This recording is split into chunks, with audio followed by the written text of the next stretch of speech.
Olá! O AG Rural TV de hoje começa com uma análise técnica do contrato que é referência para a safra norte-americana. Confira!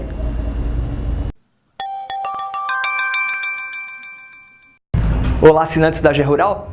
Quem vos fala é Robson Silva Campos, o editor do site. Eu estou aqui para mostrar mais um pouco de análise técnica do contrato novembro, referência para a safra de soja nos Estados Unidos, que devem alcançar mais um recorde de produção, como mostrou o relatório de oferta e demanda mundial do USDA, de agosto. Apesar do impacto dos números do USDA, tecnicamente o contrato novembro não apresentou muitas novidades em relação à primeira semana de agosto. Mesmo assim, vale a pena dar uma olhada nos traçados. Vejam lá.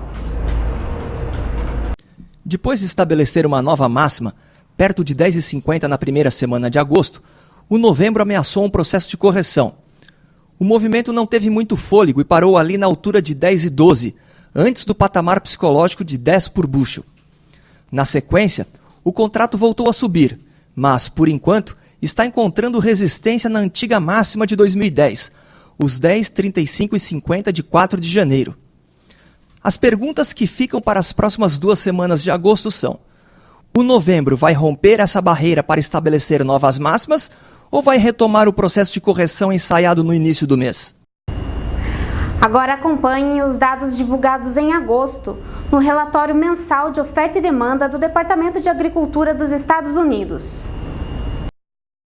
Apesar de a analista Daniele Siqueira ter visitado lavouras alagadas no meio-oeste dos Estados Unidos, o último relatório de oferta e demanda, divulgado pelo USDA, mostra que vem uma grande safra por aí.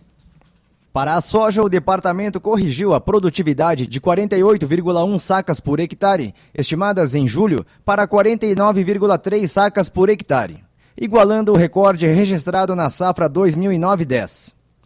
Com isso, a produção de soja dos Estados Unidos neste ciclo deve chegar a 93,4 milhões de toneladas.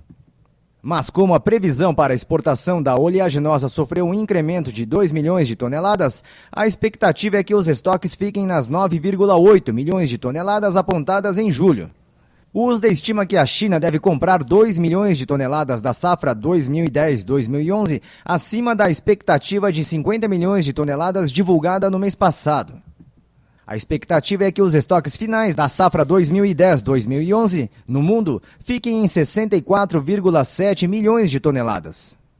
Com relação ao milho, o Departamento de Agricultura dos Estados Unidos prevê que o recorde de produtividade do cereal seja batido na safra 2010-2011. Em julho, a previsão era que as lavouras de lá rendessem em média 171 sacas por hectare. Agora, por causa da colaboração do clima, o órgão estima uma produtividade de 172,6 sacas por hectare. Esse aumento no desempenho provocou um incremento de cerca de 3 milhões de toneladas na produção do cereal dos Estados Unidos.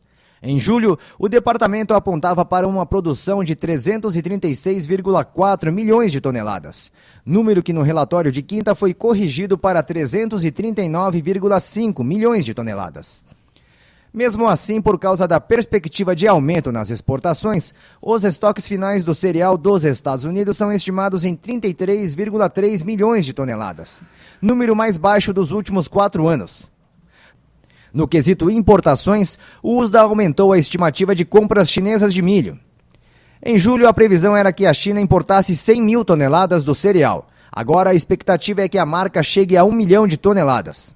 Com relação à safra mundial 2009-2010, o órgão aponta que o bom desempenho da safrinha de milho no Brasil deve resultar em uma produção acima da estimada em julho. O número da produção brasileira do cereal foi corrigido, de 53 milhões de toneladas para 54,4 milhões de toneladas, previsão em linha com as estimativas da AG Rural. Ainda sobre a agricultura global, o USDA prevê que o clima adverso deve provocar grandes quebras em alguns países. No caso do milho, em comparação com o relatório de julho, o departamento cortou mais de 5 milhões de toneladas da estimativa de produção do cereal nestes países. Para o trigo, o tombo foi maior. Segundo o órgão, o calor excessivo deve resultar em uma perda de 13 milhões de toneladas para estes países. sendo que só na Rússia essa quebra deve ser de 8 milhões de toneladas. O AG Rural TV desta semana fica por aqui. Não deixe de acompanhar nossa próxima edição. Até logo!